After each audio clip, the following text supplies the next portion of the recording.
अभी कौन सा एग्जाम है? अच्छा, यूपीएससी। इकोनॉमिक्स का क्लास पूरा बंक मार दिया। मुझे समझ में आ रहा था कि क्यों लगा। ठीक है, ज़रूरी है तो सबसे कहते हैं कि पहले आप एक सिक्योरिटी बनाए, क्योंकि आप दोनों साथ ही मारते हैं। एक बार भी आप भी आए थे क्लास में। चलिए, बैंकिंग मतलब इकोनॉमिक्स का तो बहुत सारा चीज़ कवर हो गया है, कुछ ही चीज़ बचा है और वो सब सारी चीज़ें कंप्लीट हो जाए फिर उसके बाद आपका हो ही है। कितना टाइम किया? ठीक है, मैं अपने हाँ हमारे ख्याल से 2 ही लोग थे सर शॉर्ट लिस्ट में क्लास 4-5 थे। मुझे तो आपके बारे में पता है, एक वो थे, क्या नाम है? अच्छा, कौशल भी थे। चलिए, जैसा कि जीएस ये दे लीजिएगा आप अपने बहन जी को, उन्हीं का नोट्स था।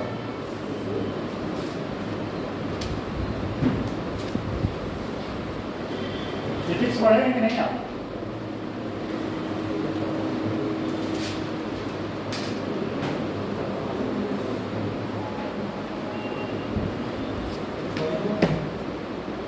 कह रहे हैं फिजिक्स पढ़ेंगे कि नहीं?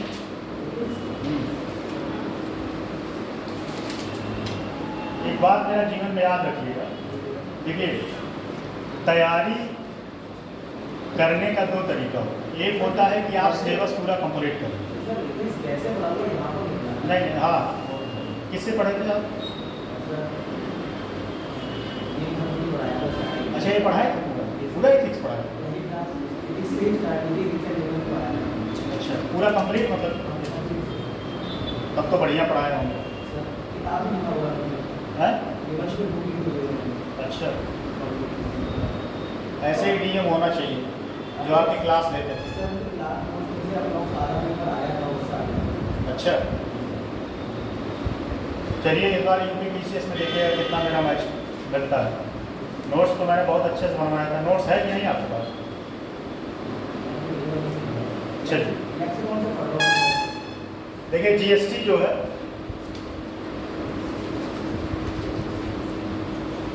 जीएसटी के बारे में बता दिए थे। जीएसटी 2 संविधान संशोधन आया था। एक आया था 115वां संविधान संशोधन, जिसके तहत ये पास नहीं हो सका।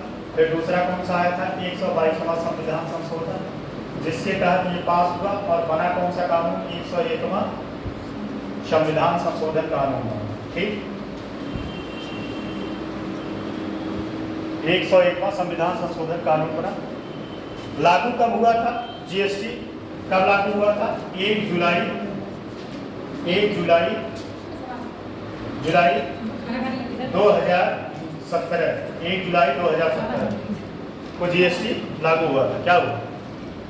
1 जुलाई 2017 को जीएसटी लागू हुआ था।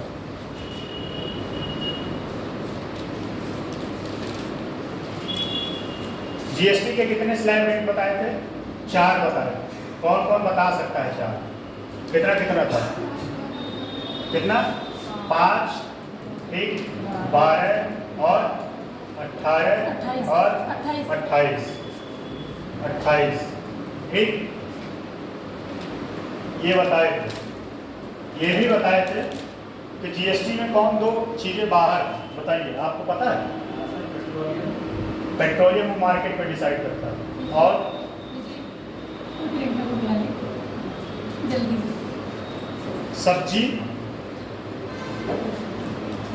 सब्जी और अन्न। सब्जी और अन्न, ये मतलब खाद्य वस्तु, जैसे अनाज। क्या है? अनाज। ये भी इसमें जीएसटी से बाहर। ठीक है। एक अपवाद जो है, अपवाद ये है कि गोल्ड पर कितना % जीएसटी है? कौन बता सकता है? बहुत सही, कहाँ पढ़ी? अच्छा, इसके पीछे क्या कारण है कि गोल्ड पे 3% जीएसटी है? कोई बता सकता है? जीएसटी 3% क्यों है गोल्ड पर?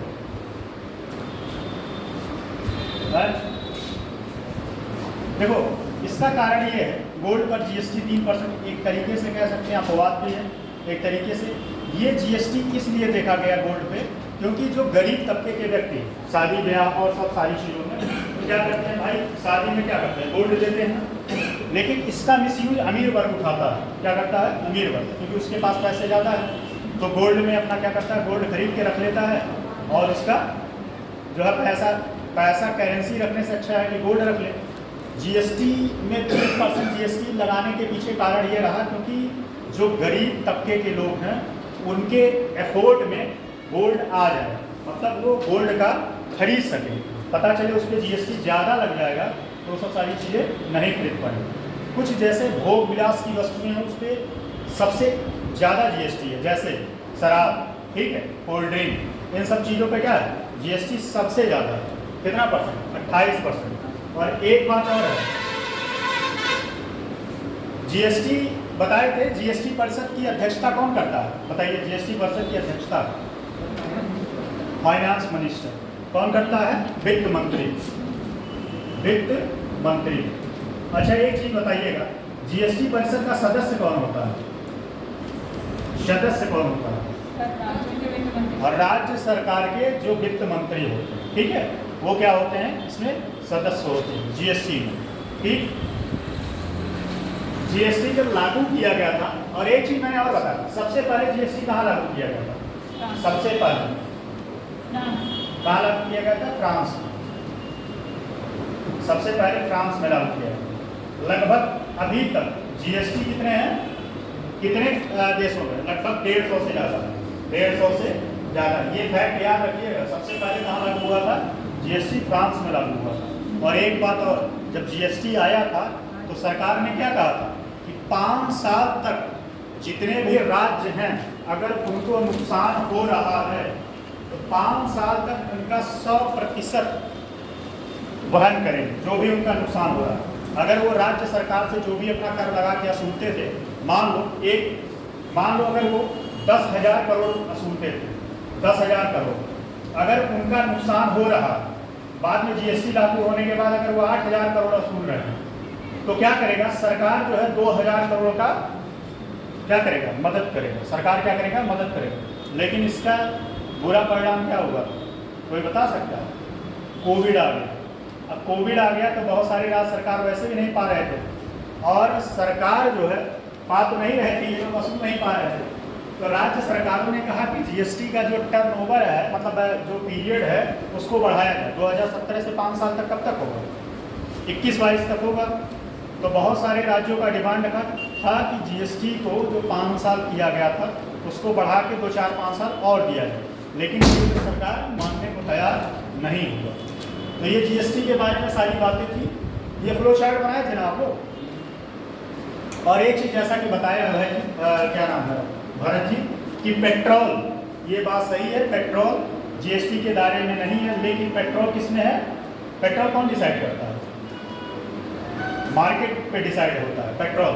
और उसके बाद राज्य सरकार भी पेट्रोल, देखो पेट्रोल क्या होता है, हर राज्य में अलग अलग पेट्रोल की प्राइस होती है, हर राज्य में। दिल्ली में पेट्रोल की प्राइस कुछ दूसरा होगा, उत्तर प्रदेश में कुछ दूसरा होगा, और गुजरात में कुछ दूसरा होगा।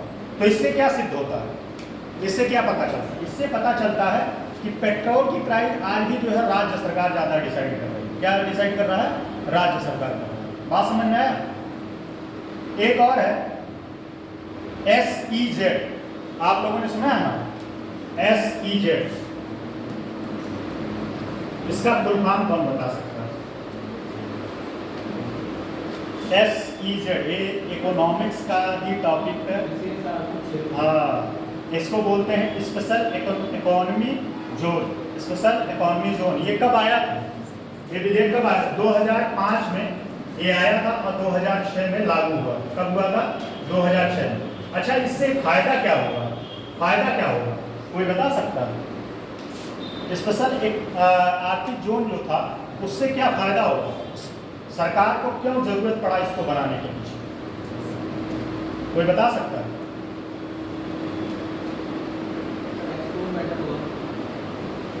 वो सही है। और देखो इसमें एक खास बात ये है कि ये जो जोन होता है इसके तहत जो भी मतलब प्रोडक्ट बनते हैं वो ज़्यादातर बाहरी देशों में भेजा जाता है। कहाँ? बाहरी देशों में। इसीलिए सरकार इस पे जो है फोकस करता है। और बाहरी देशों में जब भेजेगा, कहाँ भेजेगा? बाहरी देशों में। अपने जो भी प्रोडक्ट होंगे, जो भी उत्पादन करेगा वो कहाँ भेजेगा? बाहरी देश में भेजेगा। ठीक, बाहरी देश में भेजेगा तो उससे फायदा क्या होगा? फायदा क्या होगा बताइए? फायदा ये होगा कि उसको जो है अंतरराष्ट्रीय मुद्रा प्राप्त होगा। क्या होगा? अंतरराष्ट्रीय मुद्रा प्राप्त होगा कि नहीं? इसीलिए सरकार जो है किस पे? स्पेशल इकोनॉमी जोन को जो है ज़्यादा फोकस करता है। ये कब आया था? 2005 में इसके बारे में एक विधेयक आया, 2006 में ये लागू होके तैयार हो गया। बात समझ में आ रहा है कि नहीं? समझ में आ रहा है? बस इसमें टेक्निकल पॉइंट यही है कि इस एरिया के तहत या इसके तहत जो भी प्रोडक्शन होगा, जो भी उत्पादन होगा, वह ज़्यादातर बाहरी देशों के लिए होगा, भारत के लिए नहीं। ठीक है। उसके बाद एक मैंने और बताया था RCEP बताया नहीं था, इसके बारे में बताने के लिए कहा था और RCEP हो नहीं पाया। कोई बता सकता RCEP का फुल फॉर्म क्या है? RCEP का फुल फॉर्म क्या है? कोई बता सकता है?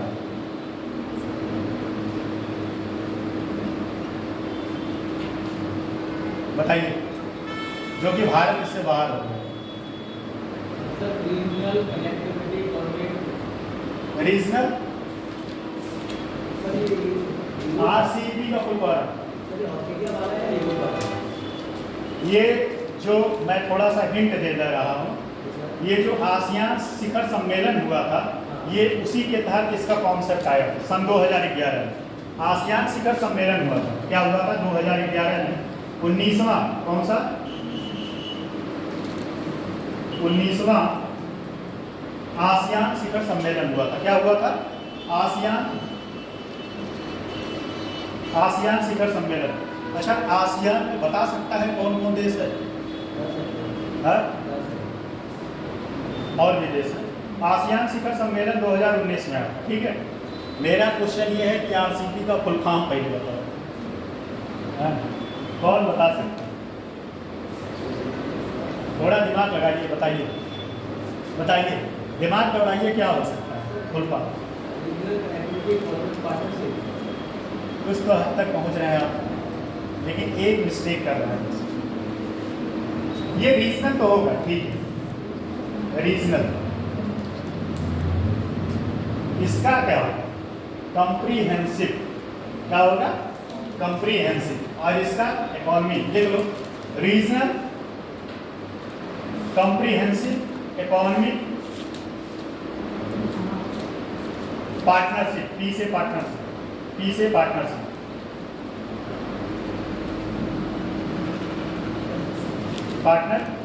ठीक है।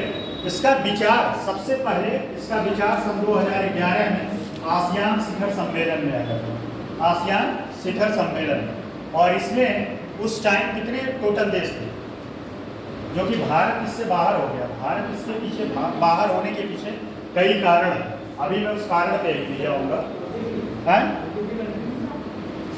इसमें टोटल 21, हाँ लिख लीजिए, देश का नाम आसियान था जब उसमें हुआ था, लिख लो। आसियान के सदस्य कौन कौन से हैं? Indonesia, Malaysia, Brunei, Philippines, Indonesia, Singapore, Malaysia, Brunei, Philippines, Indonesia, Singapore, Malaysia, Brunei, Philippines, Vietnam, Cambodia, Laos, Myanmar, Thailand, ठीक है, चीन, जापान, दक्षिण कोरिया, भारत, ऑस्ट्रेलिया और न्यूजीलैंड। लिख लिए।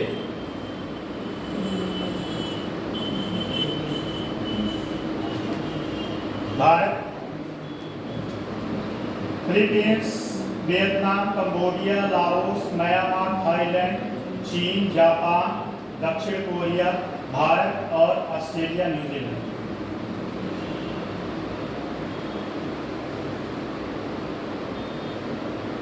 ठीक है, हो गया ना। चलिए, ये आया कब था?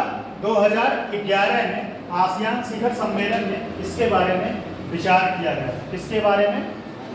रीजनल कॉम्प्रिहेंसिव इकोनॉमिक और क्या है, इकोनॉमिक पार्टनरशिप। इसका कारण, इसके पीछे कारण क्या, मतलब ये कह सकते हैं इसका फायदा क्या होगा?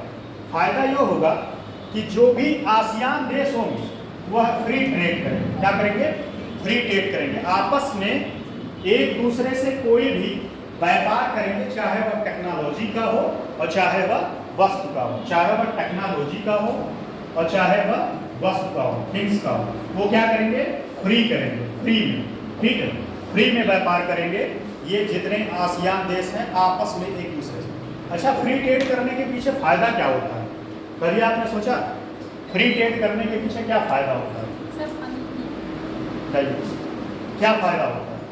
अभी आप लोगों ने सुना होगा कि जैसे मैंने उस दिन बताया था कि अमेरिका ने क्या लगाया है? रेसिप्रोकल टैक्स है, रेसिप्रोकल टैक्स लगाया। फ्री ट्रेड करने के पीछे फायदा क्या होता है? फ्री ट्रेड करने के पीछे फायदा ये होता है कि जितने में वो प्रोडक्ट बन रहा है उस देश में, उतने में ही वह प्रोडक्ट दूसरे देश में मिल जा रहा है। लेकिन जब उस पर आप टैक्स लगा देते हैं तो उसका प्राइस क्या होता है? बढ़ जाता है। प्राइस क्या होता है? बढ़ जाता है। ठीक है, और कहीं न कहीं वो प्राइस बढ़ने की वजह से उस प्रोडक्ट की डिमांड कम हो जाती है। अगर आप फ्री ट्रेड करते हैं तो एक दूसरे की वस्तु को अच्छे से आदान प्रदान या कह सकते हैं उपभोग कर सकते हैं। जैसे मान लो आपको एक अच्छी गाड़ी का शौक है, ठीक है, 4 व्हीलर, जो अपने भारत में नहीं बनता, बनता कहाँ है? मान लो अमेरिका में। और जब आप अमेरिका में उस गाड़ी को उसी प्राइस पर यहाँ परचेज करते हो तो क्या होगा? उससे आपको, आप तो जो है उपभोग की वस्तु है, आप उसको जो है उसका एंजॉय भी कर पाएंगे और कम पैसे में खरीद पाएंगे। लेकिन अगर उसी पे भारत जो है टैक्स लगा दे तो क्या होगा? टैक्स लगा दे तो उस गाड़ी का क्या होगा? दाम बढ़ जाएगा, गाड़ी का दाम बढ़ जाएगा। और एक तरीके से कह सकते हैं कोई भी देश अगर किसी चीज़ पे टैक्स लगाता है तो उसके पीछे कारण यह होता है कि वह संरक्षणवादी नीति अपनाता है। क्या अपनाता है? संरक्षणवादी नीति। इस वजह से अपनाता है क्योंकि वह चाहता है कि हमारे देश का जो प्रोडक्ट है वह सेल हो, ना कि बाहरी देश का प्रोडक्ट सेल हो।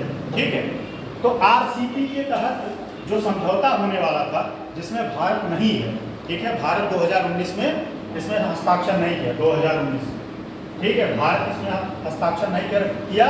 2014 में बनके तैयार हो गया था और 2019 में भारत को हस्ताक्षर करना था।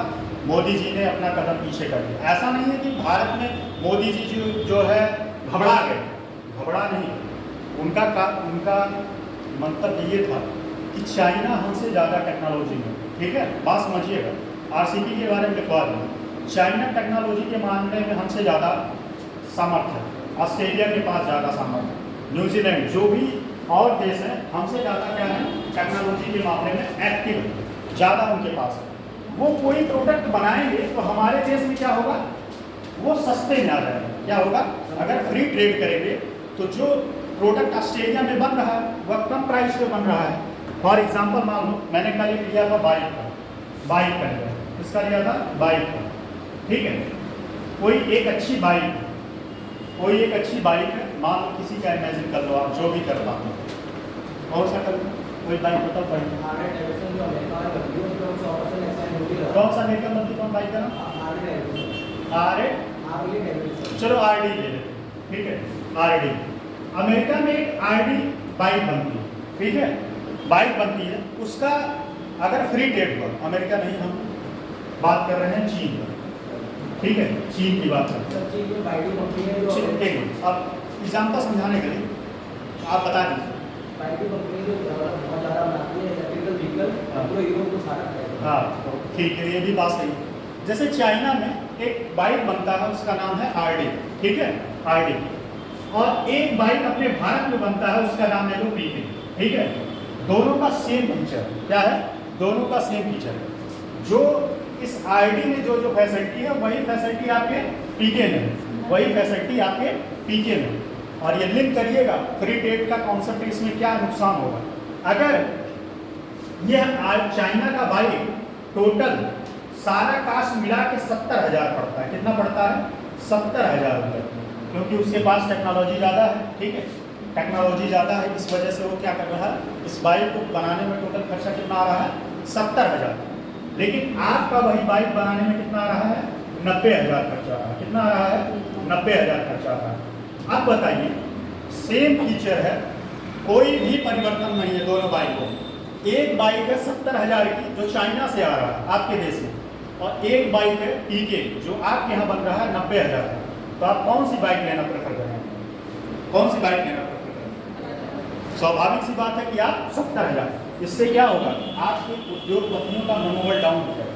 ऐसा नहीं है कि वो बना नहीं सकते, उनके पास उतने तरीके से, उस तरीके से एडवांस टेक्नोलॉजी नहीं।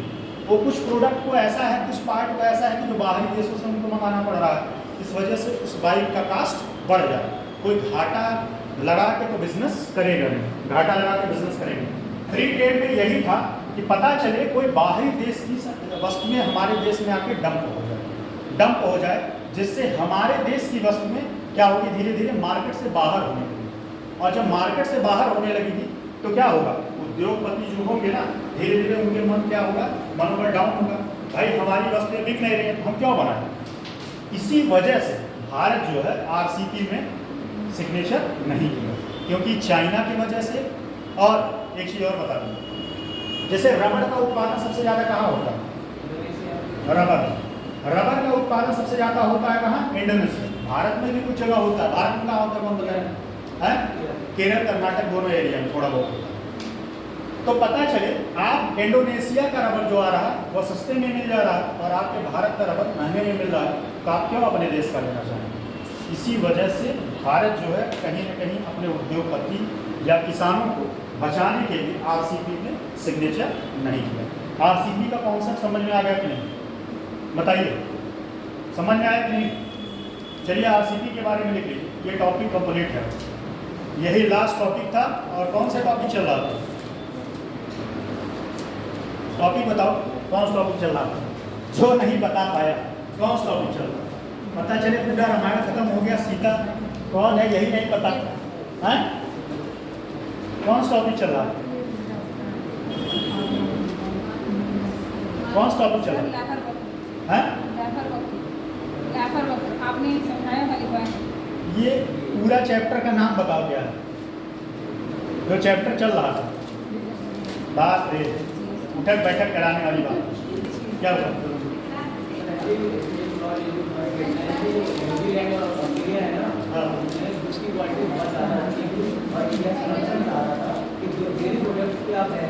हाँ, डेयरी प्रोडक्ट। अब एक बात आप सही बात कह रहा, जैसे जो न्यूजीलैंड है ना, वहाँ पे क्या है, डेयरी प्रोडक्ट ज़्यादा है, ठीक है।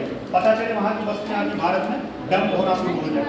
और चाइना इसमें बहुत ज़्यादा चाह रहा था, चाइना इसलिए चाह रहा था क्योंकि वहाँ पे एक चीज़ बना था, अमेरिका उसको बाहर कर दिया। अमेरिका उसको बाहर कर दिया, वो बात लिखवाने वाला था मैं, अभी लिखवा से तो सारी बातें कर रहा हूँ, ठीक है। देखिए, एक था TPP, ये यूएसए ने बनाया था, और यूएसए ने बनाया था, इससे चाइना को बाहर कर दिया। अब चाइना चाह रहा था इसी को काउंटर करने के लिए ये आरसीपी के सबसे ज़्यादा पक्षधर था, क्योंकि इसको पता था कि भाई हमारी टेक्नोलॉजी अच्छी है और हम जो है मार्केट में ज़्यादा सर्वाइव कर पाएंगे, और भारत की चीज़ें कहीं ना कहीं नुकसानदेह होगा। एक दो तरीके से हुआ, एक तो अपने किसानों को रक्षा करने के लिए मोदी जी ने ऐसा डिसीजन लिया, और जो टेक्नोलॉजी है, स्वाभाविक सी बात है कि भारत ऐसा नहीं है कि टेक्नोलॉजी में पीछे है, लेकिन अभी बहुत से सारे ऐसे टेक्नोलॉजी हैं जो भारत में अभी नहीं आ पाए, जो बाहरी देशों पे डिपेंड है। जैसे AI में अभी देखिए भारत कितना AI पे काम कर पाया, बहुत कम कर पाया है, लेकिन अमेरिका क्या है, बहुत ज़्यादा AI पे काम किया है, ठीक है। तो लिखिएगा जरा,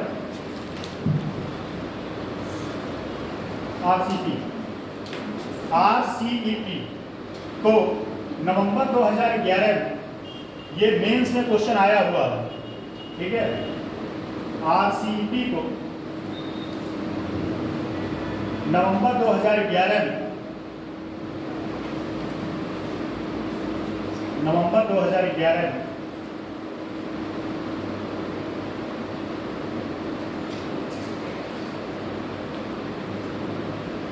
RCP को नवंबर 2011 में 19वें आसियान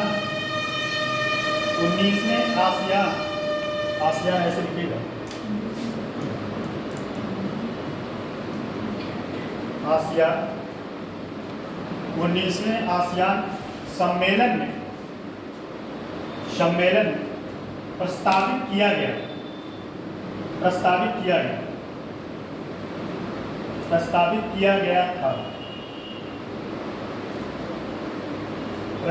किया गया था। यह आसियान देशों एवं उसके मुक्त व्यापार समझौते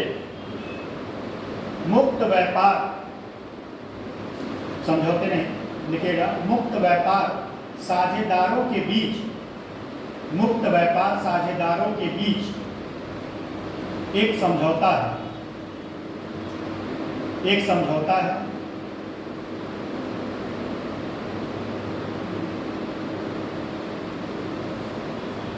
समझौते का उद्देश्य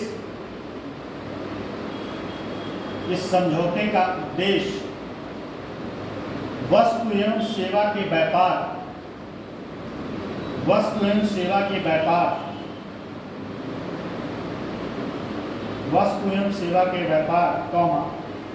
बौद्धिक संपत्ति आदि को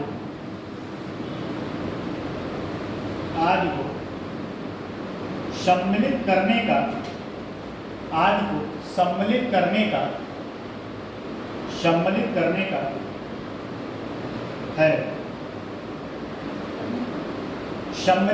का है। अगले पैराग्राफ से लिखिएगा, 19वें आसियान सम्मेलन में प्रस्तावित होने के उपरांत 19वें आसियान सम्मेलन में प्रस्तावित होने के उपरांत नवंबर 2022 में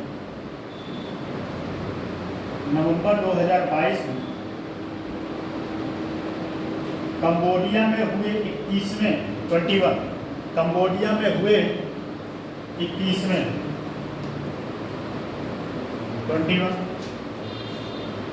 आसियान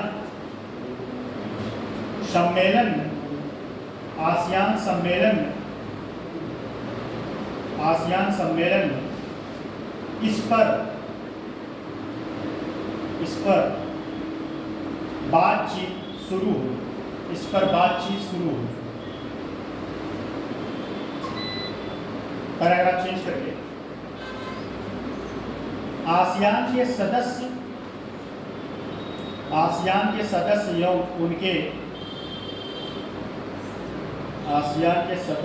एवं उनके मुक्त व्यापार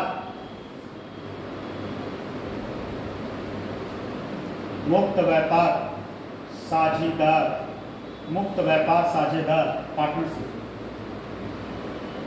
अब उसमें जो देशों का नाम लिखवाए थे वही सारे देश हैं, डैश करके सारे देश हैं, आदि हैं।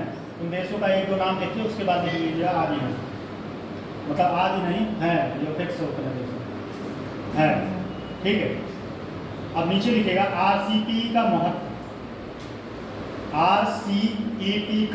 महत्व, इंपॉर्टेंस ऑफ RCEP,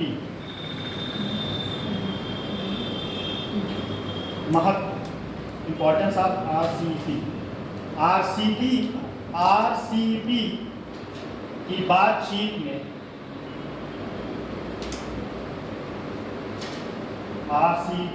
बातचीत में लगे ये 16 देश, 16 RCEP की बातचीत में लगे ये 16 देश, 16 देश देश हाँ हाँ देश, कंट्री। देश 16 देश एकीकृत बाजार एकीकृत बाजार एकीकृत बाजार का निर्माण करना, एकीकृत बाजार का निर्माण करना, इससे प्रत्येक देश के उत्पादों एवं वस्तुओं को, इससे प्रत्येक देश के उत्पादों एवं वस्तुओं की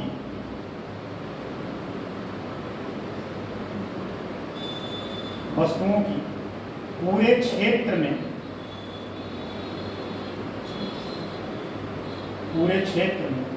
समान पहुंच सुनिश्चित हो सकेगी, समान पहुंच सुनिश्चित हो सकेगी।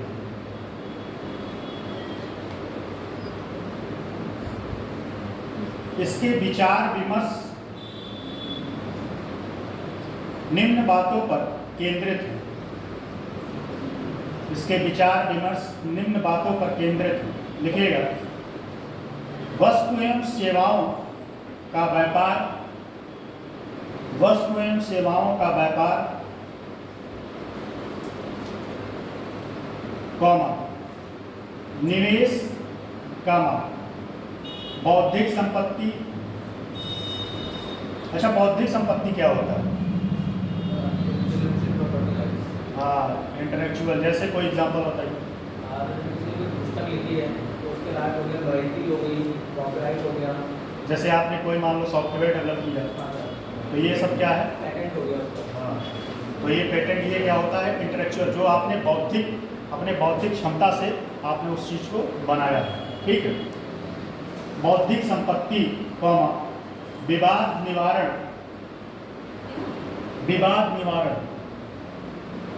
डिस्प्यूट, विवाद निवारण, ई कॉमर्स,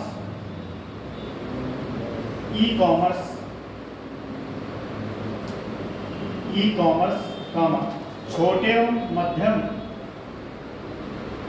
एवं मध्यम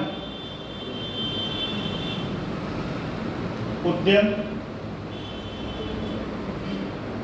एवं आर्थिक साझेदारी। देखो, बहुत सारे लोग जो है भारत में इसके दो पक्षधर हैं। एक तबका है कि आरसीईपी के समर्थन में है। ठीक है, वो कहते हैं कि आरसीईपी लागू होने से, आरसीईपी में भारत अगर साझेदार बना तो बहुत सारी चीज़ें ऐसे हैं कि जो भारत में क्या होगा, जो भारत में पहुंच नहीं है वो बाहरी देशों से भारत में आ सकेंगे। ठीक है, बहुत सारे लोग इसके पक्षधर हैं। लेकिन बहुत सारे पक्षधर में हैं कि अगर बाहरी देश की वस्तुएं हमारे देश में आना शुरू हो गई तो क्या होगा? समस्या ये हो जाएगा कि हमारे देश की वस्तुएं धीरे धीरे मार्केट से बाहर होना शुरू हो जाएंगी। और जब स्वाभाविक सी बात है, मैंने बताया था डिमांड और सप्लाई का सारा खेल है। अगर डिमांड नहीं होगा तो सप्लाई नहीं होगा और धीरे धीरे क्या होगा, प्रोडक्ट धीरे धीरे बाहर हो जाएगा और लोग पैसा लगाना भी मार्केट से बाहर कर देंगे। मैंने एक एग्जांपल बताया था एम्बेसडर कार का। अब आप कहीं एम्बेसडर कार कहीं देखते हैं सड़क पर, क्योंकि धीरे धीरे उसका क्या होगा, डिमांड खत्म होगा। जैसे एक समय एक गाड़ी था राजदूत, बहुत डिमांड हुआ करता था। शादी ब्याह में जो है सारे लोग जो है राजदूत की खूब डिमांड कर रहे थे कि मुझे चाहिए, राजदूत चाहिए, सुशी चाहिए। लेकिन आज राजदूत कहीं दिखाई देता है? नहीं दिखाई देता, क्योंकि धीरे धीरे उसका डिमांड कम हो गया। और समस्या ये रहा कि राजदूत अपने फीचर में कोई अपग्रेड नहीं कर पाया और इस वजह से मार्केट से बाहर हो गया। एक बात जान लो, कोई भी व्यक्ति, कोई भी उद्योगपति, कोई भी कंपटीटर तभी सफल हो सकता है जब वह मार्केट या समय के अनुसार कदम से कदम मिला के चले। अगर वह कदम से कदम मिला के नहीं चला तो वो बाहर हो जाए, चाहे वो कंपटीटर हुआ, चाहे वो कोई उद्योग हुआ। ठीक है, चलिए आगे लिखिएगा। चीन की आरसीईपी में भूमिका। चीन इसका बहुत पक्षधर था। चीन चाह रहा था कि ये लागू ही हो जाए और सारे लोग इसमें। चीन की आरसीईपी में भूमिका देखिएगा। चीन ने 2012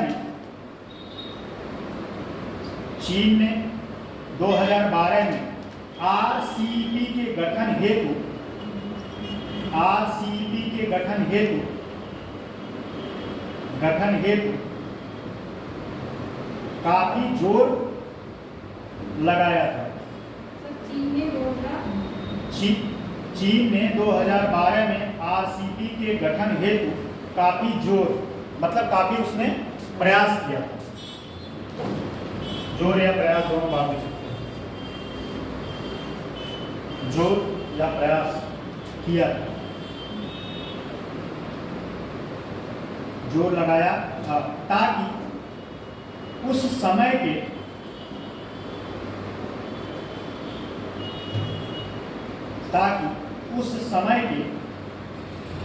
लिखेगा ट्रांस पैसिफिक पार्टनरशिप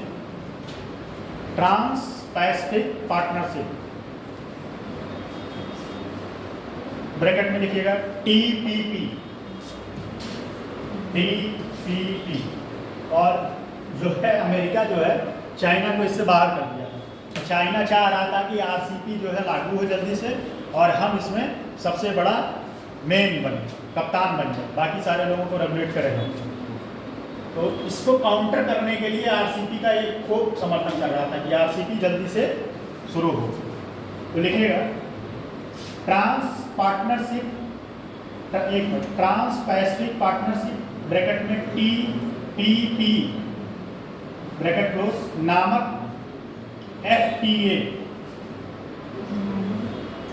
एफटीए का फुल फॉर्म जानते हो क्या होता है? कोई बता सकता है?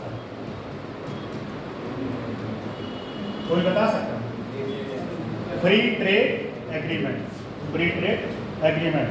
और भारत इस समय बहुत सारे देशों से क्या कर रहा है? फ्री ट्रेड एग्रीमेंट कर रहा है। क्यों कर रहा है? क्योंकि वो चाहता है कि हमारे देश की वस्तुएं और देशों में ज़्यादा से ज़्यादा मात्रा में जा पाए और उस देश की भी वस्तुएं हमारे देश में आ पाए। ठीक है, एफटीए को काउंटर कर सके, नामक एफटीए को काउंटर कर सके,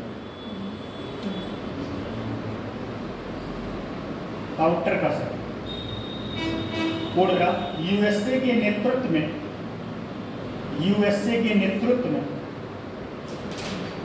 बनी टीपीपी यूएसए के नेतृत्व में बनी टीपीपी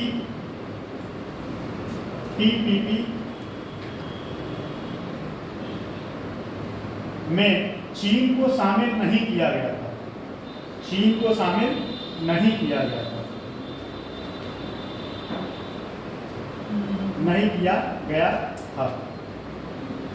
ठीक है, बना तो यह टीपीपी किसके संरक्षण में बना था?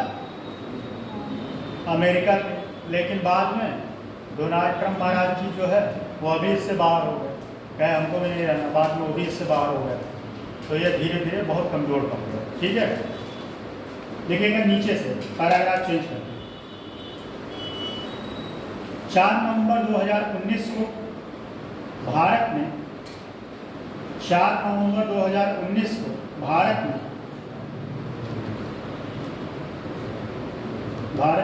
16 सदस्यीय आरसीईपी व्यापार समझौते को 4 नवंबर 2019 को भारत ने 16 सदस्यीय आरसीईपी व्यापार समझौते को यह कहते हुए शामिल होने से मना कर दिया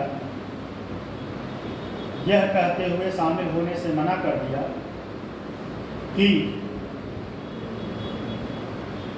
भारत अपने सभी क्षेत्रों को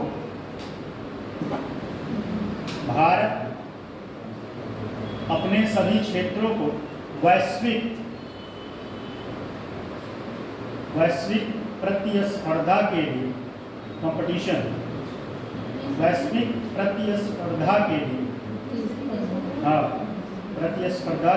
या कंपटीशन के लिए खोलने में शर्म नहीं रखा।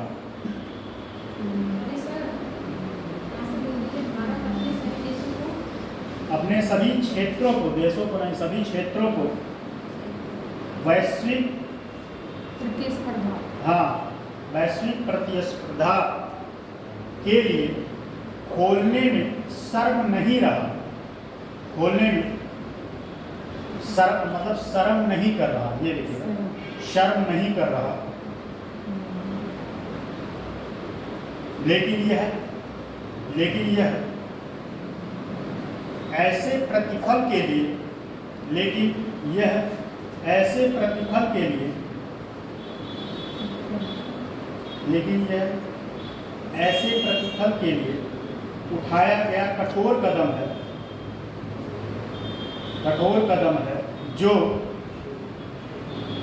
जो सभी देशों एवं सभी क्षेत्रों के लिए, सभी देशों एवं सभी क्षेत्रों के लिए लाभदायक होगा, लाभदायक होगा। जैसे दक्षिण भारत के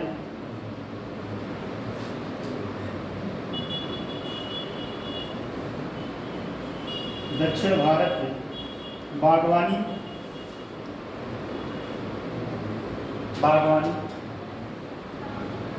को संरक्षण प्राप्त होगा, दक्षिण भारत की बागवानी को संरक्षण प्राप्त होगा।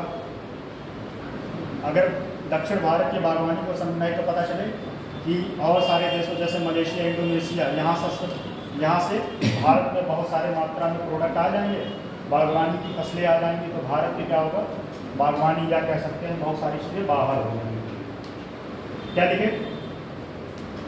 संरक्षण प्राप्त होगा। हाँ, दक्षिण भारत की बागवानी फसलों को संरक्षण प्राप्त होगा। साथ ही डेयरी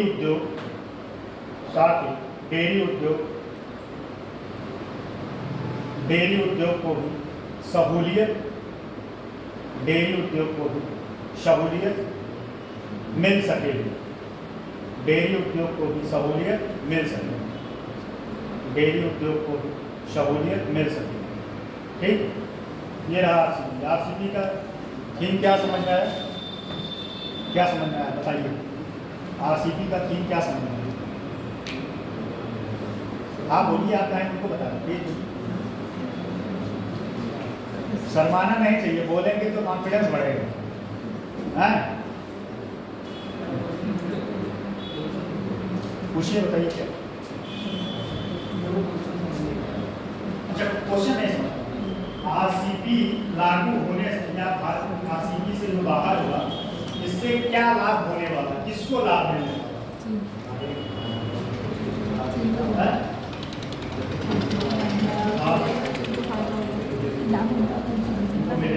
और डेयरी उद्योग को भी काफी फायदा मिलेगा। डेयरी उद्योग में विश्व में सबसे नंबर 1 पे कौन? ठीक है, पता चले डेयरी उद्योग में वहाँ की बहुत सारी चीज़ें, जो पाउडर वाली दूध आती है भारत के मार्केट में एकदम छाज है, और यहाँ के जो अमूल वाले दूध जो हम लोग छोटे में पीते पीते बड़े हुए हैं, वो बाहर हो गए। अमूल वाला दूध कितने लोग खाए हैं? खाए? हम तो बहुत खाए। उसको घोल के पीने से अच्छा लगता था, ऐसे खाने में मजा आता था। कभी खाए आप? एक आता था, एक और आता था हार्लेक्स। तो मिला जुला के आपका ये चैप्टर का समापन हुआ। चैप्टर का नाम आप लोग नहीं बताया, बताओ नाम क्या है? बताओ, चैप्टर का नाम नहीं बता पा रहे और चैप्टर खत्म हो गया। क्या नाम है चैप्टर? आप बताइए।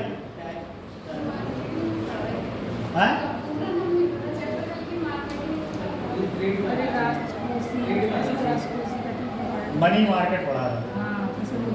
ये लोग सारे लोग जो है, हमें लगता है मदिरा पी के क्लास में बैठे हैं। ऐसे पढ़ोगे तो कैसे काम चलेगा? ठीक। और मनी मार्केट भी नहीं था, राजकोषीय नीति था। क्या था? राजकोषीय नीति। हम मनी मार्केट बोल दिए तो फिर सारे लोग हाँ में मिला रहे।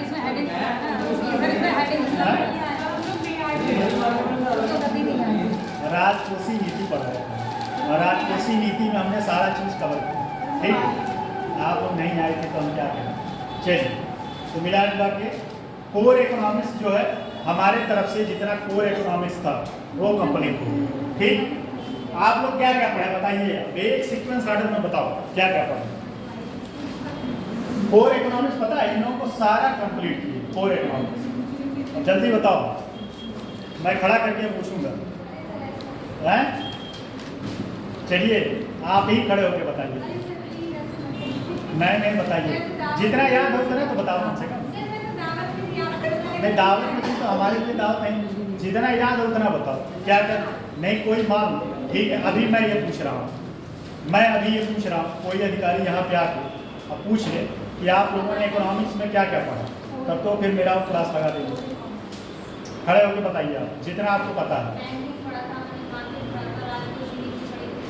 हाँ और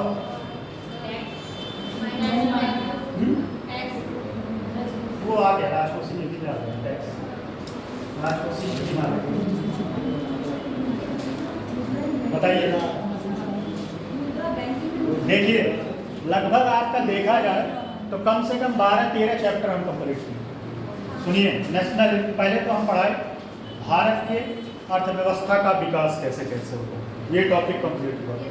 नेशनल इनकम पढ़ा, फिर उसके बाद मॉनेटरी पॉलिसी पढ़ा, फिर इन्फ्लेशन पढ़ा, फिर बैंकिंग पढ़ा, मनी मार्केट पढ़ा, फिर उसके बाद जो है ये कौन सा टॉपिक था, राजकोषीय नीति पढ़ा, टैक्स पढ़ा। ये इतना लंबा सिलेबस था कि समझो कम से कम आधा इकोनॉमिक्स था, आधा इकोनॉमिक्स से ज़्यादा। अब बचा क्या है आपका, एग्रीकल्चर बचा है। ठीक, एग्रीकल्चर मैं रिव्यू नहीं करूँगा क्या क्या बचा है, इसे आप लोगों को पता ही होगा। जब तक चलेगा तब तक मैं पूरा प्रयास करूँगा। लेकिन मेरा जो उद्देश्य था, मेरा उद्देश्य ये था कि मैं कोर इकोनॉमिक्स आपका पढ़ा दूँ। और कोर इकोनॉमिक्स मैंने बहुत अच्छे से पूरे अपने ईमानदारी और तन्मयता के साथ पढ़ाया, और आप लोग कितना ग्रहण किए वो आप लोगों के ऊपर है। क्लास में देखिएगा कितना, मतलब आप वीडियो उस पर पढ़ा देखिएगा, सारे पॉइंट को एक एक का मैंने पोस्टमार्टम किया। लेकिन अब क्या कर सकते हैं, ये लोग एकदम इन लोगों को अवार्ड देने लगे सारे लोगों को। चलिए ठीक है, हो गया। चलिए अब आते हैं इंफ्रास्ट्रक्चर। ठीक, इंफ्रास्ट्रक्चर और संरचना।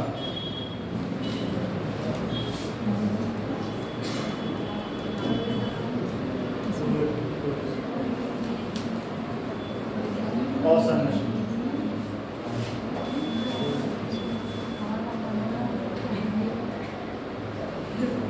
इंफ्रास्ट्रक्चर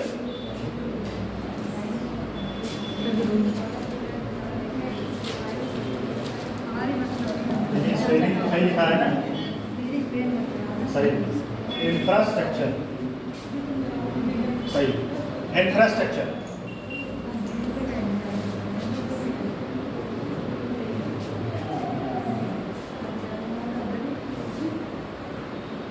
ये नया टॉपिक है जिसको बोलते हैं अवसंरचना।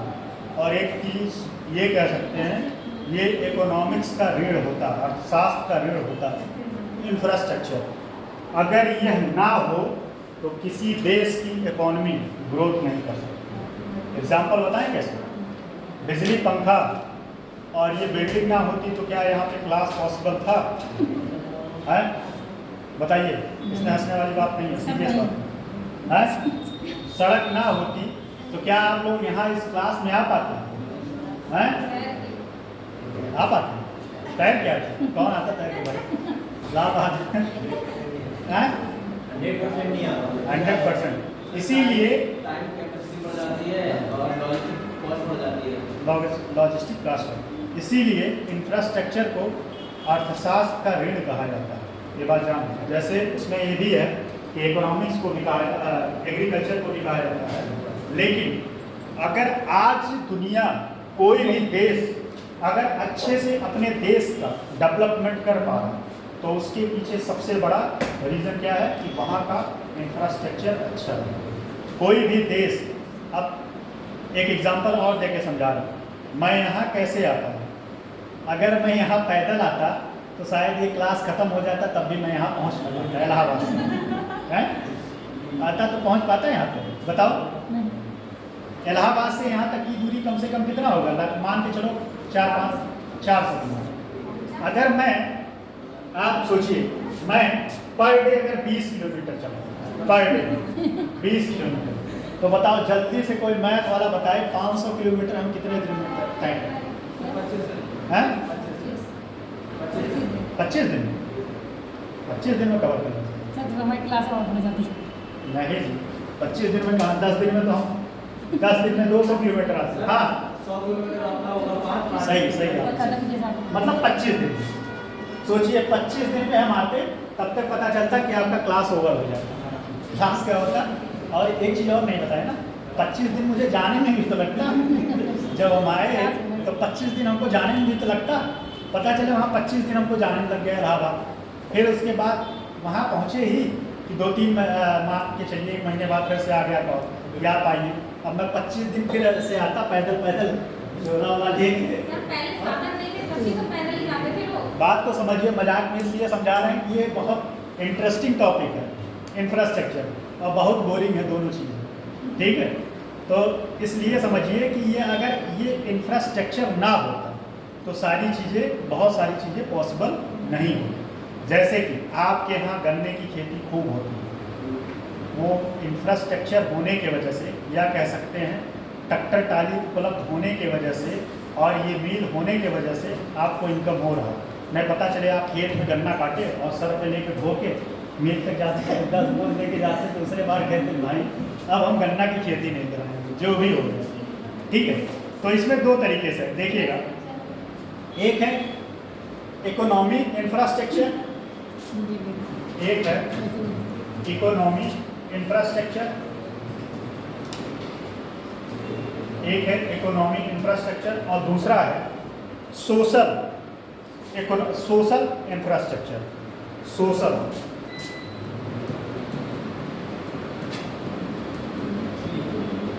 इंफ्रास्ट्रक्चर कोई बता सकता है इकोनॉमी इंफ्रास्ट्रक्चर में क्या क्या है? क्या क्या है? सड़क,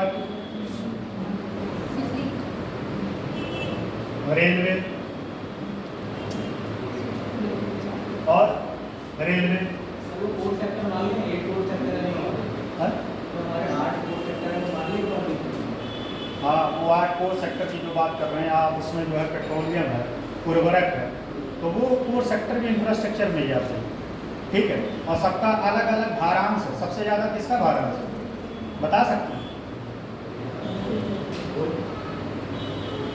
कोर का नहीं, सबसे ज़्यादा भारांश पेट्रोलियम का है। वो अलग अलग सबका भारांश 8 कोर इंडस्ट्री, उसको कोर इंडस्ट्री बोलते हैं, ठीक है। सीमेंट उद्योग जो सीमेंट कोर इंडस्ट्री, ठीक। तो इसमें क्या क्या है? सड़कें हैं, रेलवे, ऊर्जा। ऊर्जा ये बहुत बीटा वाला ऊर्जा नहीं, ऊर्जा मतलब क्या?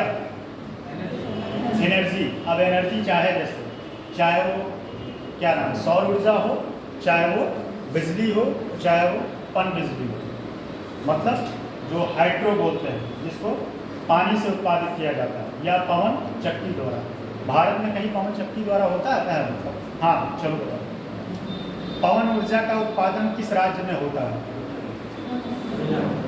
तमिलनाडु। और कोई राज्य बताइए? गुजरात। तो मैं चाह रहा था समझने के लिए, गुजरात, ठीक है। ऊर्जा, टेलीकॉम। और जो आज के समय में टेलीकॉम, ये हमें लगता है कि ये सबसे ज़्यादा इम्पोर्टेंट वाला होता है। टेलीकॉम जो है सबसे ज़्यादा इम्पोर्टेंट है। क्यों है? यह जीवन में सुख भी लाता है, दुख भी लाता है। टेलीकॉम जीवन में सुख और दुख लाता है, क्यों बताओ? कैसे कैसे सुख लाता है, कैसे दुख लाता है? मैं इसको एक्सप्लेन कर सकता हूँ पूरे 1 घंटा। इसको 2 तरीके से मैं एक्सप्लेन कर सकता हूँ, एक पॉजिटिव वे में और एक निगेटिव वे में, ठीक है। तो क्या हुआ? क्या वो दोनों लोगों में कोई हार्ट अटैक हो गया है? फिर से समझिएगा, ये इकोनॉमिक इंफ्रास्ट्रक्चर में, ठीक है, इकोनॉमिक इंफ्रास्ट्रक्चर में सड़क, रेलवे, ऊर्जा और टेलीकॉम, ठीक। टेलीकॉम में भारत में कौन कौन सी कंपनियां? संचार जिसको बोलते हैं, क्या बोलते हैं? संचार। और संचार ये सारे किस में आते हैं?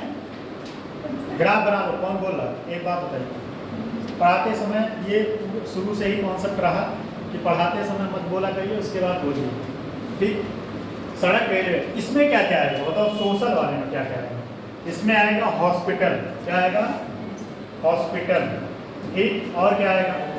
हॉस्पिटल आएगा, और स्कूल, बहुत स्कूल, और क्या आएगा? स्किल सेंटर, हाँ? स्किल सेंटर, स्किल सेंटर, इसको भी शामिल कर सकते हैं, जो पहले नहीं था, स्किल सेंटर, ठीक, और क्या आ सकता है? Skill centre, skills, hospital, school, और ड्रिंकिंग वाटर।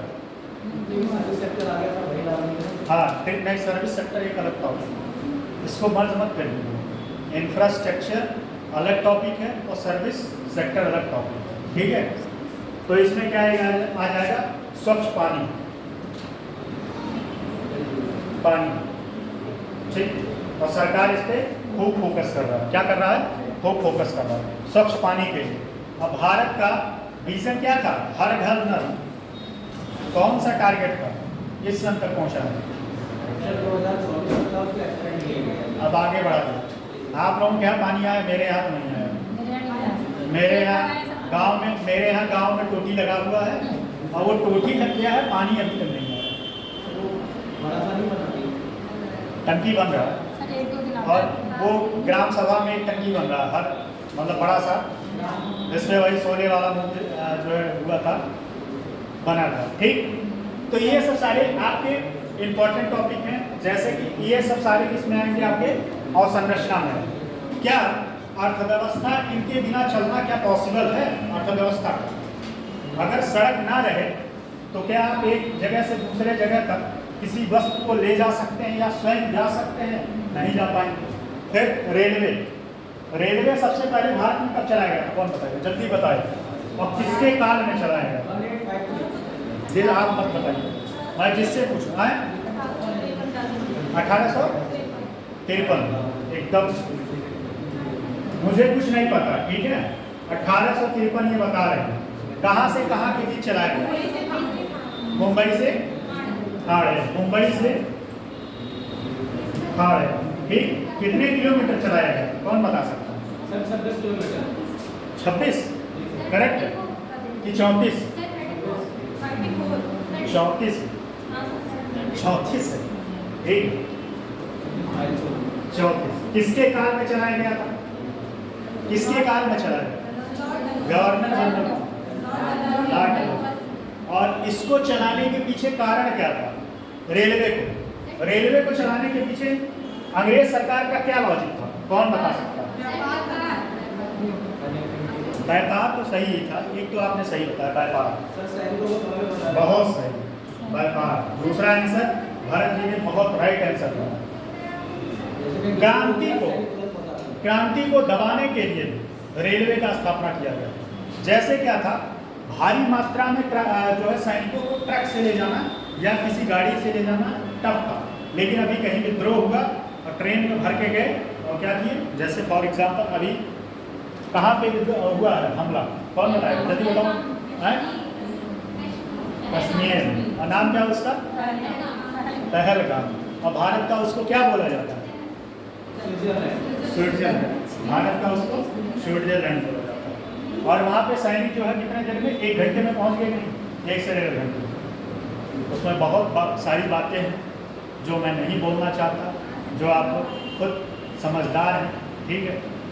इस पर मेरा पूरा लगभग 4-5 दिनों से रिसर्च चल रहा है। ऑन कैमरा मैं बोल नहीं सकता, लेकिन मेरा पूरा रिसर्च चल रहा है इस पर 4-5 दिनों से।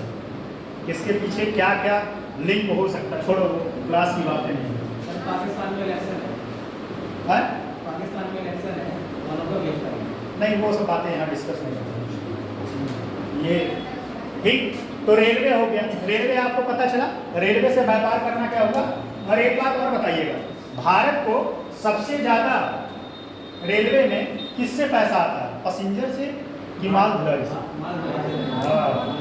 आप लोग कितने लोग ऐसे हैं कि टिकट, मैं तो किया हूँ सब बिना टिकट।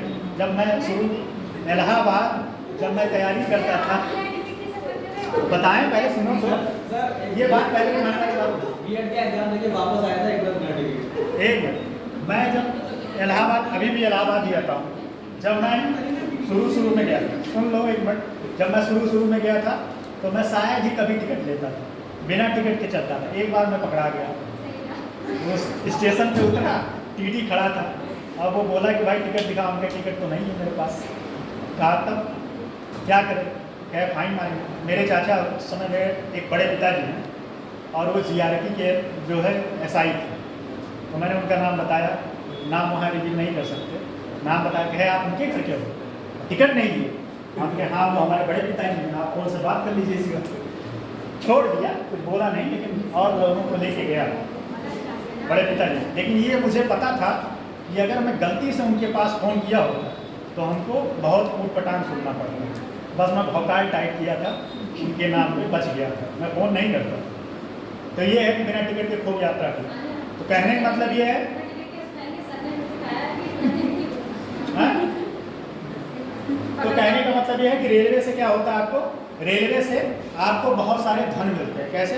जब आप व्यापार, जैसे एक जगह से दूसरे जगह माल ढुलाई से, कोयला से, कोयला क्या होता है लेके आता है, और सारे जैसे कि और क्या है, खाद हुआ, सीमेंट हुआ, ये सब जो धुलाई वाले होते हैं, माल जो एक जिसको बोलते हैं मालगाड़ी, मालगाड़ी पता है कि नहीं? और मालगाड़ी दुनिया का सबसे आरामदायक गाड़ी है, जहाँ मन करे उसको वहाँ रोको। ठीक। तीसरा है ऊर्जा। ऊर्जा का क्या इंपॉर्टेंस है, कौन बता सकता है? और मैं ये कह सकता हूँ दावे के साथ, आज के समय अगर लाइट ना रहे तो जीवन रुक जाएगा। मैंने महसूस किया, जीवन रुक जाएगा मतलब ये नहीं कि सांस रुक जाएगी, सांस नहीं रुक जाएगी, लेकिन आपका दिनचर्या रुक जाएगी। मैंने इस चीज़ को महसूस किया कि आज सारी चीज़ें लगभग 90% चीज़ें, गांव की बात नहीं कर रहा, शहर में 90% लोग जो है बिजली पे डिपेंड है। अगर बिजली नहीं आएगा तो पानी नहीं चलेगा, पानी नहीं चलेगा, पानी मतलब मोटर नहीं चलेगा, मोटर नहीं चलेगा, टंकी में नहीं जाएगा, फिर खाना नहीं बनेगा, फिर आप ऐसे अटके रहेंगे। और मैंने इस चीज़ को फील किया। तो बिजली जो है, या कह सकते हैं, और इसमें ऊर्जा में कौन कौन से आएंगे बताओ? पवन ऊर्जा हो गया, फिर ठीक, फिर क्या, सौर ऊर्जा हो गया, सौर ऊर्जा हो गया, और क्या हो सकता है? सौर ऊर्जा, विद्युत ऊर्जा जिसको बोलते हैं कोल। अब भारत में सबसे ज़्यादा, मैंने यूपी स्टेशन में पढ़ाया था, सबसे ज़्यादा बिजली किससे उत्पादित किया जाता है? थर्मल एनर्जी, वही कोल, सबसे ज़्यादा थर्मल एनर्जी। फिर उसके बाद पानी से, ठीक है, जिसको बोलते हैं हाइड्रो। ठीक, इन सब सारी चीज़ों से क्या बनाया जाता है? बिजली बनाया जाता है। और आपके यहाँ, मैंने यहाँ देखा है पीलीभीत में बहुत सारे लोग रूफ टावर बनाए हैं। क्या बनाया? सौर पैनल का अपना रूफ बनाया है। उससे जो है, जहाँ मैं रहता हूँ वहाँ भी जो है यही व्यवस्था है। और इससे फ़ायदा ये है कि आप जो है एक स्मार्ट मीटर लगता है, जितनी एनर्जी आप उससे यूज, मतलब जितना बिल आप उससे यूज करेंगे, जितनी लाइटें, उतना आपका इलेक्ट्रिक वाले बिल से लेस हो जाएगा। उतना क्या हो जाएगा? लेस हो जाता है। हाँ, वो तो सही है। अब PM कुसुम योजना भी एक शुरू हुआ था सौर पंप के लिए। आप लोगों के यहाँ किसी को मिला? उसमें सरकार सब्सिडी देता है। हाँ, 2-2.5 लाख के आसपास मिलता है, लेकिन उसमें सब्सिडी मिलता है। PM कुसुम घर जो बता रहे थे, मतलब जो सौर कुसुम बता रहे हैं, इसमें भी सरकार सब्सिडी देता है। सरकार, अगर आप अप्लाई करेंगे, जैसे आप बिजली के लिए मतलब जब खरीदते हैं, फिर फॉर्म अप्लाई करते हैं, उसके बाद क्या होता है? अभी क्या, अभी तो बहुत टाइम है, 3 मिनट ऊपर हुए सर, 3 मिनट बचा है। 3 मिनट ऊपर हुए हैं सर, काफी बचा है कितना मिनट पर? सर 1 घंटा 3 मिनट। ठीक, तो ये सब सारे क्या है। और फिर टेलीकॉम, टेलीकॉम में आते हैं ये सब सारे चीज़। लिखवाएं, कहाँ जा रहे हो भाई आप? हैं? अच्छा, ये सब जाओ भाई, उनका ट्रेन है, जाए, ट्रेन वाले जा सकते हैं। आपका कौन सा ट्रेन है? अच्छा ठीक है, चलो, जिनकी ट्रेन है वो जा सकता है। टेलीकॉम, टेलीकॉम में क्या है? आप लोगों को मन है टेलीकॉम, टेलीकॉम आज जीवन के लिए सबसे ज़्यादा ज़रूरी चीज़ हो गया। संचार, संचार के माध्यम से आप क्या करते हैं? किसी चीज़ को कम्युनिकेट करते हैं। और एक बात और, इस संचार के माध्यम से आज के समय में एजुकेशन क्या है? एजुकेशन आसानी से हो रहा है। बहुत सारे लोग घर पे बैठ के पढ़ाई कर रहे हैं और सिलेक्शन ले रहे हैं। बात समझ में आया? अब आते हैं हॉस्पिटल। ये क्या है? हॉस्पिटल मतलब ये है कि अगर आप स्वस्थ रहेंगे तो आप क्या बनेंगे, एक ह्यूमन रिसोर्स बनेंगे। अभी हमारी क्लास चलेगी 2 बजे। हाँ ठीक है। अभी जो है हॉस्पिटल से क्या है कि अगर आप स्वस्थ रहेंगे तो आप क्या बन पाएंगे, ह्यूमन रिसोर्स बन पाएंगे। ह्यूमन रिसोर्स क्या करता है, भारत के जीडीपी में अपना सहयोग करता है। बात समझ में आ रहा है कि नहीं? कहानी कुछ ज़्यादा बता दी, अभी लिखवा देंगे। अगला है फिर स्कूल से क्या होता है, स्कूल से आपको शिक्षा मिलती है और एक शिक्षित व्यक्ति समाज के लिए अच्छा है कि एक अशिक्षित व्यक्ति? बताओ।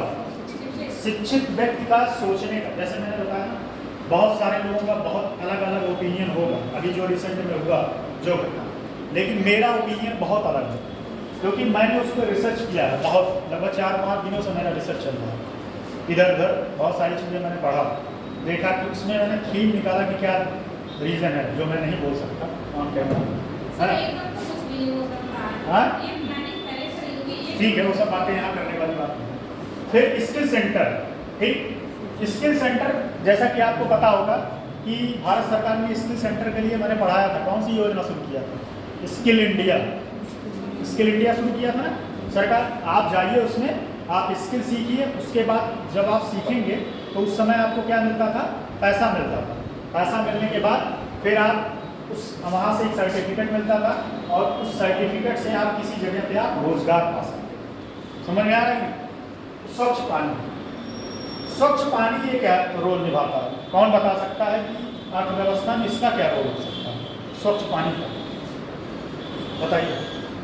बताइए, आपको टेंशन में ज़्यादा है, बताइए स्वच्छ पानी का क्या रोल हो सकता है?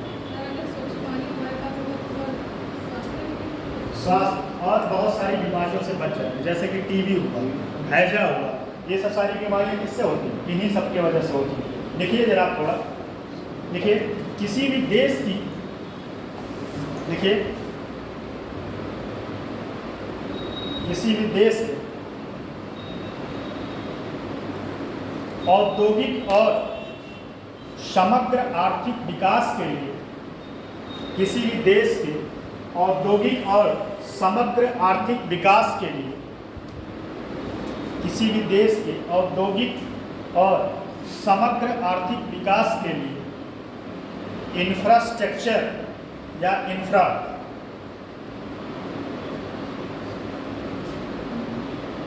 इंफ्रास्ट्रक्चर महत्वपूर्ण भूमिका रखती है, महत्वपूर्ण भूमिका रखती है।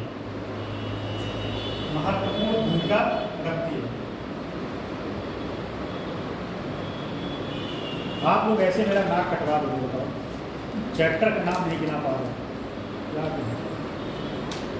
पता होगा।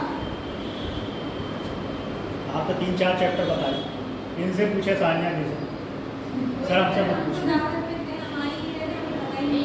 सर हमें अपना मनी मार्केट की जरूरत और राजनीति सर मुझे प्रॉब्लम है।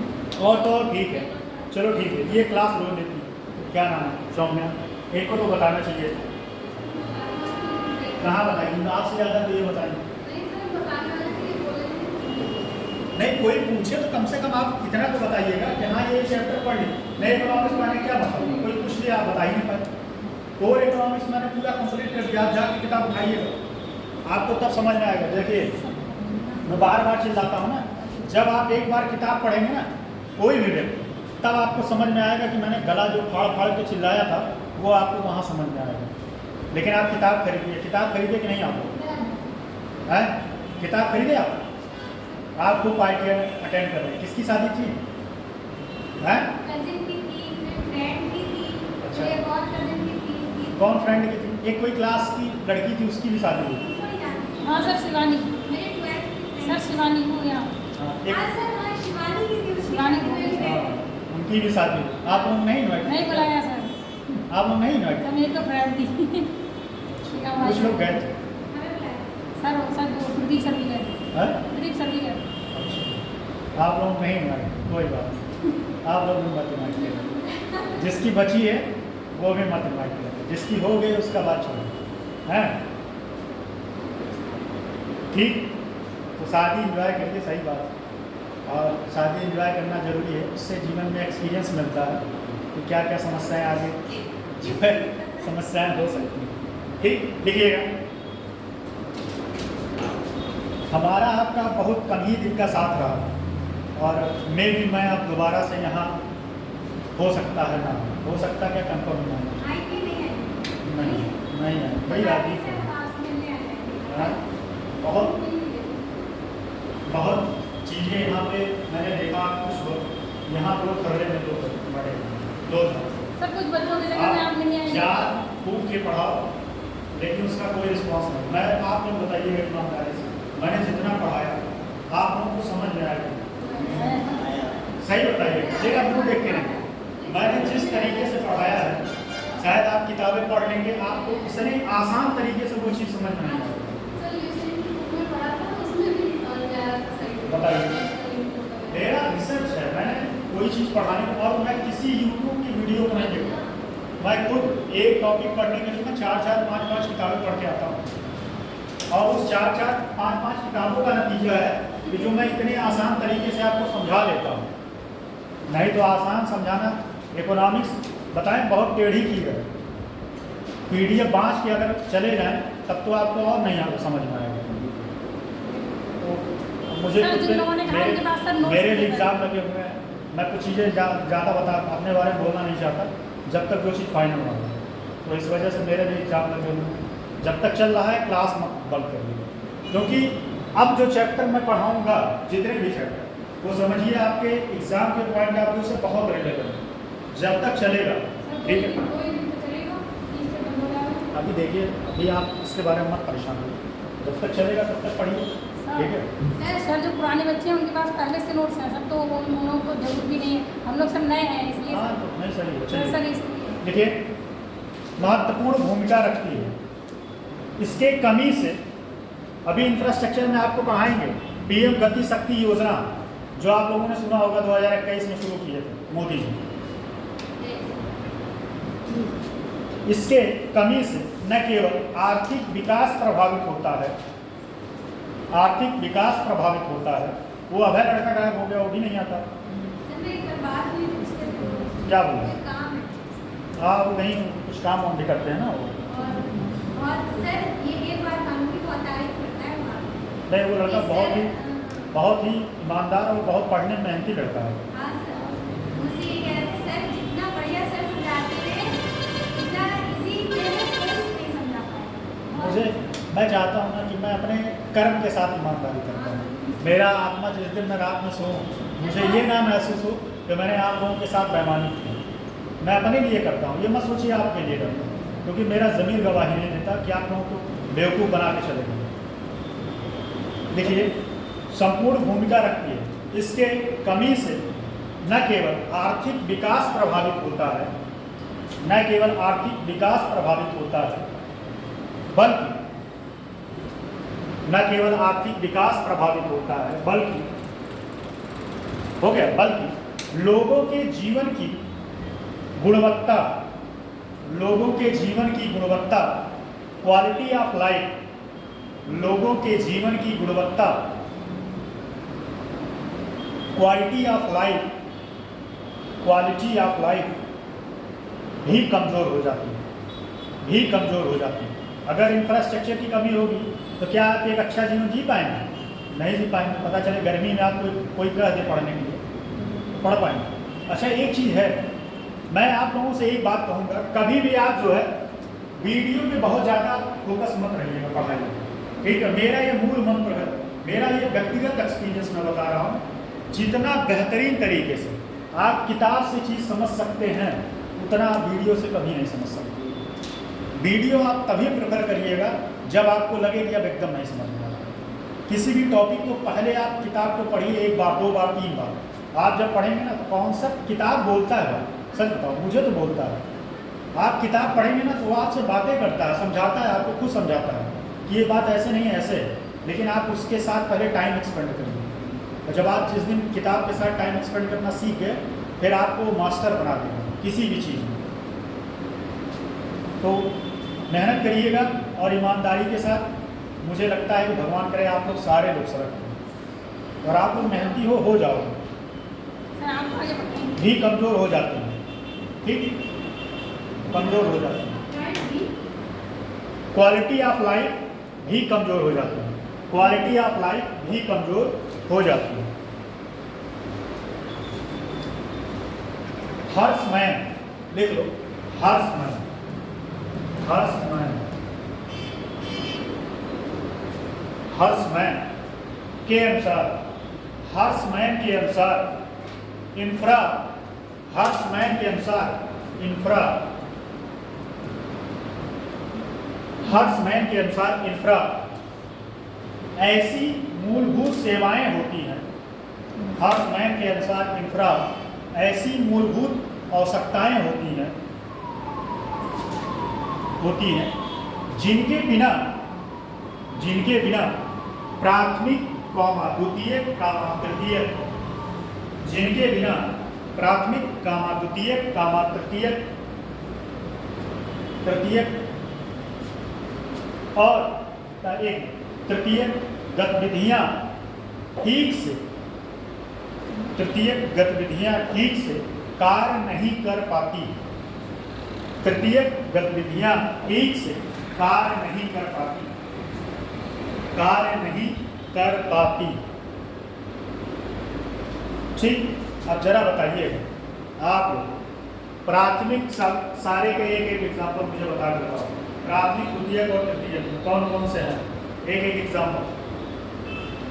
चलिए मैं आपसे शुरू करता हूँ। प्राथमिक सेक्टर बताइए।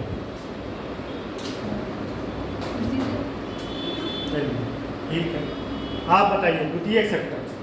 द्वितीयक हंसा जी बताएं आप, द्वितीयक सेक्टर आप बताइए। प्राथमिक में कृषि आ गया, द्वितीयक आप जो और बताइए, द्वितीयक में और 2 3 4 आप बताइए। तृतीयक,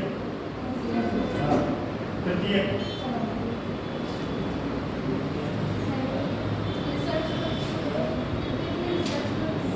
तृतीयक सेक्टर में कौन सा है?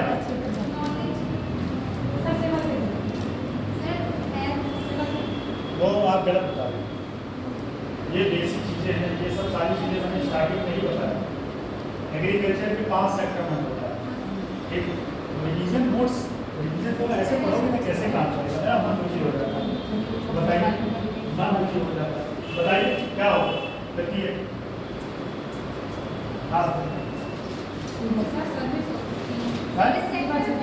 हो सकती है, सर्विस सेक्टर नहीं, जैसे उसमें एग्जाम्पल बताइए, किसी एग्जाम्पल सर्विस सेक्टर जैसे क्या, थोड़ा दिमाग लगाइए, अभी तुरंत पकड़ लेंगे।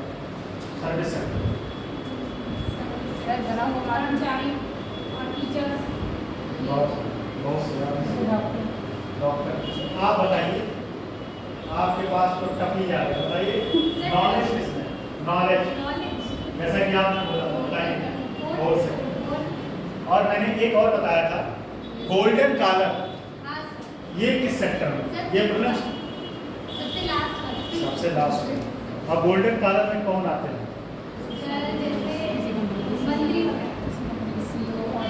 ठीक है, सही है। पॉलिसी, पॉलिसी मेकर, एक शब्दों में इसका है पॉलिसी मेकर।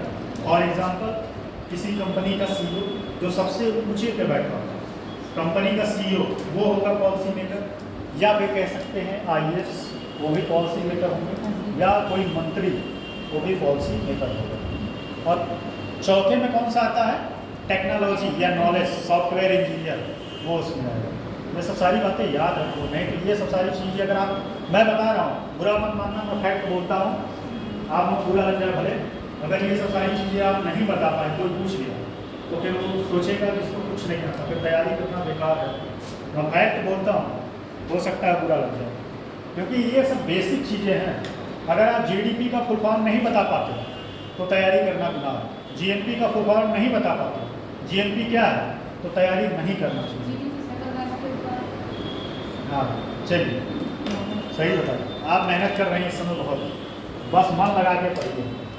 बट देखिए आगे, आर्थिक सर्वेक्षण 2018-19 के अनुसार, आर्थिक सर्वेक्षण, और सानिया जी आप थोड़ा मेहनत करो पढ़ाई में, मेहनत, हाँ क्या? काम कंप्लीट करना है, काम कंप्लीट नहीं है इसलिए थोड़ा टेंशन में रहता है। तो काम क्यों नहीं कंप्लीट हो? बस करके इसके बाद रिवीजन। अच्छा, अभी आपने सिलेबस आप मतलब नहीं कर पाए हो? यूपी स्पेशल तो मैंने पूरा पढ़ा है, किसी से लेके कंप्लीट कर लो। हिस्ट्री पूरा पढ़ा है होंगे सर, वो कंप्लीट कर लो। जो जो कंप्लीट है कम से कम करने के बाद फिर रिवीजन करो। आपके लिए भी यही बात है, आप लोगों के लिए भी बात है। क्या क्या कंप्लीट हो चुका? साइंस टेक जैसा कि होने वाला हो, ठीक। इकोनॉमिक्स मैं ये दावा नहीं कर रहा, मैं झूठ नहीं बोलूँगा, क्योंकि मैं ये दावा नहीं कर रहा कि मैंने पूरा इकोनॉमिक्स पढ़ा, लेकिन हाँ ये मैं दावा कर रहा हूँ जो कोर इकोनॉमिक्स है, आप इकोनॉमिक्स की किताब पढ़ेंगे अब आपको जीवन में दिक्कत नहीं होगी, क्योंकि जो कोर इकोनॉमिक्स मैंने सब पढ़ा था। अगर ये इंफ्रास्ट्रक्चर में ना पढ़ा था, क्योंकि इसको मैंने 21 में पढ़ा है, बाप ना बता पाए वो अलग बात है, लेकिन ये मैंने पढ़ा रखा है पहले से, ठीक है। इसके बाद जितने भी टॉपिक हैं, कोई ऐसा नहीं कि जो आप लोग ना पहले से पढ़े, जैसे एग्रीकल्चर हो, एग्रीकल्चर सारे लोगों ने पढ़ा, लेकिन जो नया टॉपिक था, इसीलिए मैंने आप लोगों से राय लिया था, जितना कोर इकोनॉमिक्स था मैंने सब कवर किया है। आप उठा के एक तरफ से देख डालिए, किसी किताब को उठा कर, रमेश की दृष्टि कोई जहाँ से मन करो। आर्थिक सर्वेक्षण 2018-19 के अनुसार किसी भी राष्ट्र के सामाजिक और आर्थिक सर्वेक्षण 2018-19 के अनुसार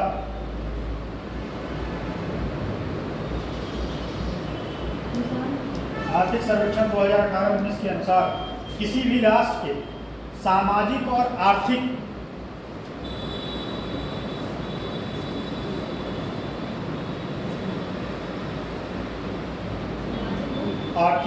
काया पलट, सामाजिक और आर्थिक काया पलट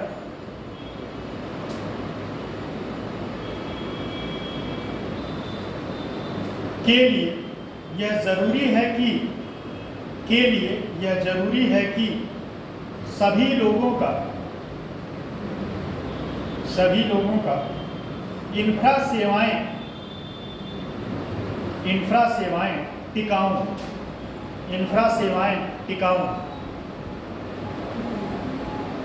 इंफ्रा सेवाएं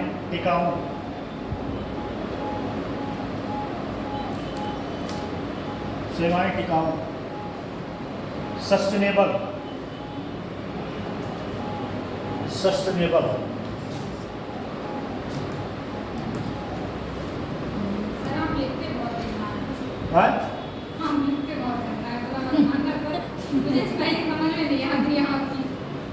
नहीं समझ स्पेलिंग बोल दे। अच्छा, यस यस TAIN, ये देखो आप, ये लिखे हैं टी, ये कर्सिव होता है, कर्सिव लिखना कठिन होता है, TAI, ठीक है। NABL, देखो यही लिखे नहीं, एक ध्यान थोड़ा, NABLE BLE, इसमें कौन से स्पेलिंग आपको नहीं समझ में आया? अच्छा, हमारी राइटिंग नहीं समझ में आती है। सर आप बोलते हैं तो समझ में आ जाता है, वैसे समझ में नहीं आता कभी कभी। ये बात आपको बेटर बोलना चाहिए। सर आप बोलते हैं तो कभी लिख लेते हैं, ठीक है। सस्टेनेबल और समावेशी, आगे सस्टेनेबल और समावेशी। आप लोगों से बड़ी उम्मीद है, मेहनत लगा के इस बार मारो एक दो बाजी, कहीं सिलेक्शन लेके किनारे हो। सस्टेनेबल और समावेशी को बोलते हैं इंक्लूसिव, समावेशी ढंग से उपलब्ध हो, समावेशी ढंग से उपलब्ध। अगले पैराग्राफ, विश्व बैंक के द्वारा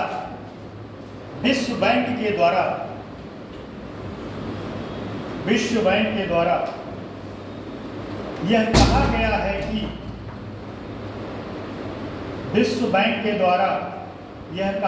है कि जिन राष्ट्रों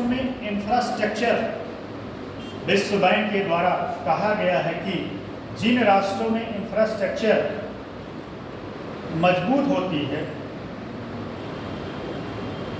उनकी जिन राष्ट्रों में इंफ्रास्ट्रक्चर मजबूत होती है,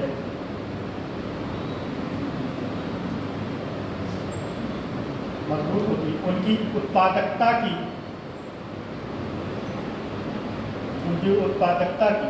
दर में वृद्धि होती है। उनकी उत्पादकता की दर में वृद्धि होती है। अगली लाइन से लिखिएगा। कई सर्वेक्षणों में निवेशक द्वारा, इस लाइन को थोड़ा समझ लीजिएगा तब मैं बताऊँ। देखो, अगर किसी देश में FDI ज़्यादा आ रहा है, FDI या निवेशक ज़्यादा आ रहा है, तो उस देश में 2-3 चीज़ें जरूर रहना चाहिए। पहला तो लॉ एंड ऑर्डर। क्या बोलते हैं? लॉ एंड ऑर्डर मतलब कानून व्यवस्था। सबसे मोस्ट इम्पोर्टेंट, किसी देश में अगर ज़्यादा से ज़्यादा निवेशक या FDI आ रहा तो वहाँ लॉ एंड ऑर्डर, और उसके बाद दूसरी चीज़ वहाँ की इंफ्रास्ट्रक्चर। क्या है? इंफ्रास्ट्रक्चर। ये 2-3 चीज़ें, और वहाँ पे लेबर कास्ट, या कह सकते हैं लेबर इजीली मिल जाए। अगर ये 3 चीज़ किसी देश में अच्छा है, लेबर अच्छे से मिल जाए, इंफ्रास्ट्रक्चर अच्छा हो और लॉ एंड ऑर्डर सही, तो उस देश में FDI ज़्यादा आता है। और ये प्रूव करता है कि अगर इंफ्रास्ट्रक्चर अच्छा है तो उस देश की उत्पादक क्षमता प्लस निवेशक दोनों ज़्यादा हैं। ठीक यही इस लाइन का है। कई सर्वेक्षणों में निवेशकों द्वारा यह बताया गया कि वे निवेश करने से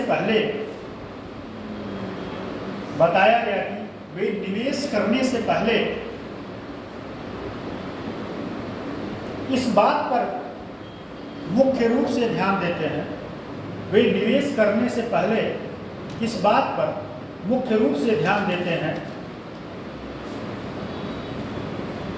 देते हैं, कि संबंधित क्षेत्र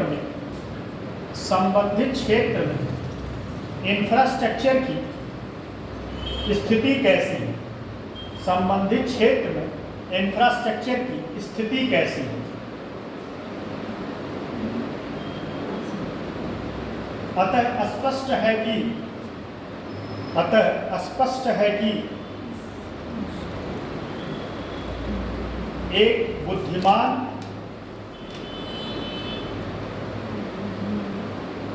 भूमंडलीकृत वैश्विक अर्थव्यवस्था में FDI का फुल फॉर्म कौन बता सकता है? बताओ FDI। हाँ, फॉरेन डायरेक्ट इन्वेस्टमेंट। FDI को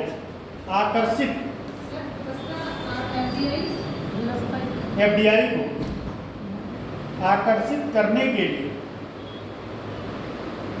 विश्व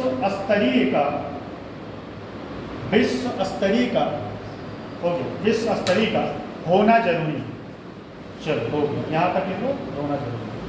मैंने यही बात बताया ना कि अगर टाइम पता नहीं चला।